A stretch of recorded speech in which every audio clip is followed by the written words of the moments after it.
5 reasons not to move to Georgia. If you are thinking about moving to Georgia, you've probably spent a lot of time thinking about the benefits of living here. That's great, and there are positives to living here for sure, but no place is perfect. Have you spent any time thinking about why you shouldn't move here? That's right. Today, I'm going to tell you 5 reasons not to move to Georgia.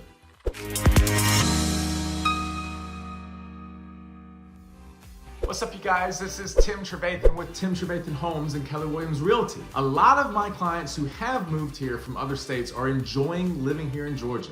But many of those same clients asked a lot of questions about what warning signs to watch out for or what negative aspects of Georgia to avoid before they made their decisions to move here. If you are still interested in moving to Georgia, especially the Metro Atlanta area, even after checking out these 5 reasons, then feel free to contact me to help your relocation dreams come true. It is important to me that my clients know what to expect when they move here. And while Georgia is great, there can be some downsides to living in Georgia. Here we go. Number 1, weather. If you love cold and snow, live for winter sports, or just plain don't want to deal with hot and humid weather, then you might not want to move to Georgia. We don't really have winter weather here. I'm serious, when it comes to winter precipitation, we get so little of it that things shut down with just a strong prediction of snow. On average, Atlanta gets a grand total of 2.9 inches of snow per year. Occasionally we get more, but often we get less. The southern part of Georgia practically gets no snow.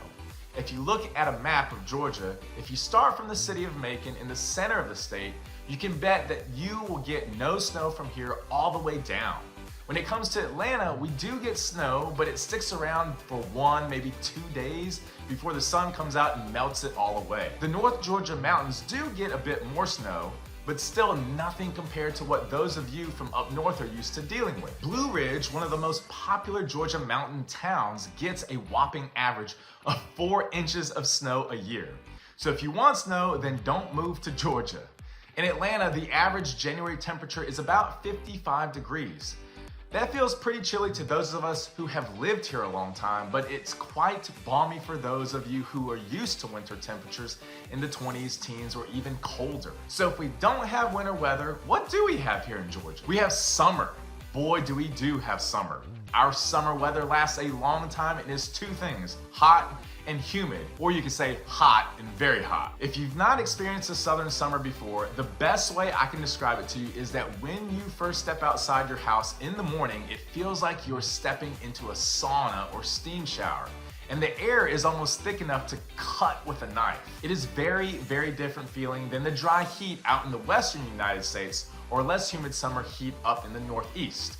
I remember I went to go visit in LA, and the temperatures there were similar to here, but it felt a lot cooler, and I couldn't figure out why until I realized the humidity was around 20% versus here being 80, 85, 90%.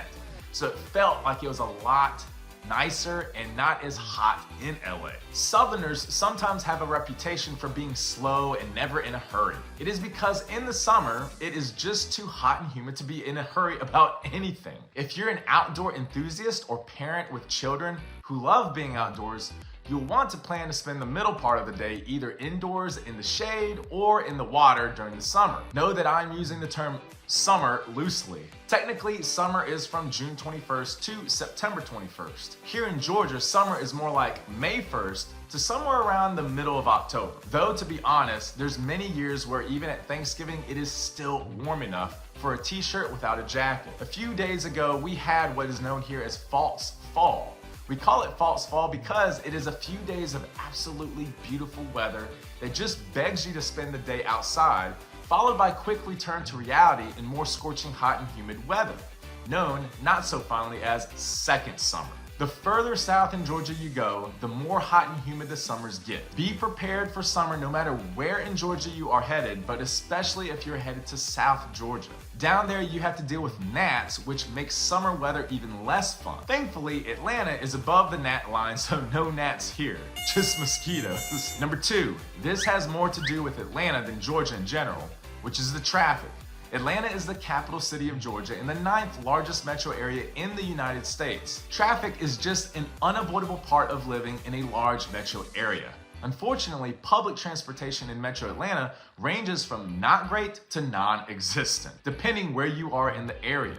If we had great public transportation, a nice chunk of the population could use that to get around the city, and there would be less traffic on the road. But since we don't, almost everyone uses a personal vehicle, and that adds up to a lot of traffic. If you're planning to move to Metro Atlanta and you already have a job here, I encourage you to decide how long of a commute you're willing to have. It can also be helpful to purchase a home in an area that allows you to have a reverse commute and go against the main flow of traffic if that is an option for you. But the bottom line is that if you hate traffic and don't want to ever have to deal with more than a few minutes of it, Metro Atlanta is not the place for you. Traffic is an unfortunate fact of life here that you just have to get used to and deal with. Number 3, affordability. Georgia, the Atlanta area in particular, is certainly more affordable than some areas of the country. But for first-time homebuyers especially, the price of homes in the metro area can be an issue. The median sold price for Atlanta homes was $390,000 in August of this year. That is certainly better than, say, Los Angeles, where the median sold price in the same month was over $900,000, but is more expensive than nearby Charlotte, North Carolina, where the median sold price was only $375,000. Even closer to home, an hour down the road in Athens, Georgia, the median sold price was $299,000. If you're moving to the Atlanta area, whether prices will feel affordable have a lot to do with where you are coming from. If you're coming to Atlanta from elsewhere in Georgia or smaller cities in the South, you may have a bit of a sticker shock. If you really want to be near Atlanta but need a more affordable home, you'll see prices drop a bit the further out in the suburbs you go. The trade-off for a more affordable home is a longer commute in that traffic that I talked about earlier. So crunch the numbers and see how much more you'll spend on gas, car maintenance, etc. with a longer commute versus spending more on a house that is closer to work and requires less time in the car. Number 4, suburban sprawl. Metro Atlanta is growing and growing like crazy. Gwinnett County is one of the largest in the metro area, and that one county alone is expected to add over 1 million more people in the next 30 years. The population of the entire metro area is expected to grow by about 50% during the period between 2015 and 2050. So if you picture Georgia and think of an idyllic small southern town where everyone knows everyone, you may not want to move anywhere close to Atlanta.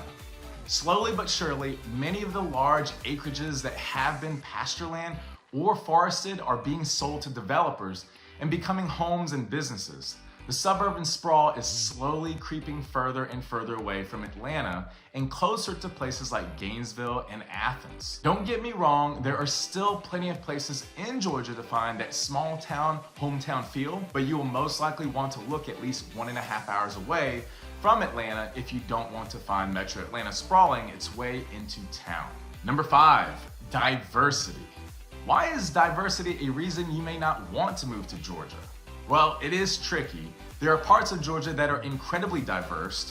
Gwinnett County here in Metro Atlanta is the most diverse county in the entire southeastern United States. More than 100 languages are spoken in the county, and students in the public school system come from 181 countries. Clarkston, a city in Metro Atlanta that is in Dekalb County, is said to be the most diverse square mile in the entire country, thanks to it serving as a refugee resettlement location for decades. In Duluth and Suwanee, you'll find thriving Korean communities. There are so many Korean-speaking businesses that you could conduct almost all of your daily life in Korean if you wished. While Atlanta does have a lot of diversity and the wonderful cultural experiences, shops, and cuisines that come with diversity as a whole, the Atlanta area is not yet as globally diverse as, say, New York City or Dallas, though it is becoming more and more diverse with time. Here's where diversity can be a reason not to move to Georgia.